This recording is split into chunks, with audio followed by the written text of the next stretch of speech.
મિત્રો કાલે જે મેં વાત કરી હતી ને એમાં આભ પીળું પડી ગયું હતું, એમ અત્યારે એમ જ છે. જો આ આભ છે એટલે આકાશ, આભ એટલે આકાશ, એ આ જે પીળું પડી ગયું છે. એટલે મને એમ છે કે પાછો રાત્રે વરસાદ આવે અથવા કાલે વરસાદ આવશે એવું અનુમાન છે, કેમ કે કાલે એવું જ હતું વાતાવરણ. એટલે અને અત્યારે તો જો આવું થઈ ગયું છે વાતાવરણ.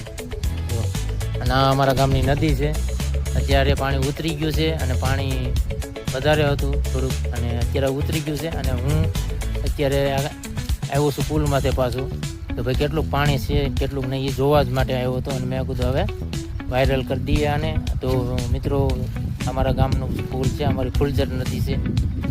એટલે આપણે લાઈવ હતા, ઇન્સ્ટાગ્રામમાં લાઈવ હતો અને યુટ્યુબમાં હું લાઈવ હતો. મેં બધું બતાવ્યું કે આ અમારું ગામ છે ને અહીંયા ચાર રસ્તા પડે છે એવું બધું ઇન્સ્ટાગ્રામમાં એ રીતે જ મેં વાત કરી હતી. તો મિત્રો મારા વિડીયો તમે જોવો છો તો લાઈક કમેન્ટ શેર કરવાનું ભૂલતા નહીં. જય હિન્દ, જય ભારત, જય ગરવી ગુજરાત.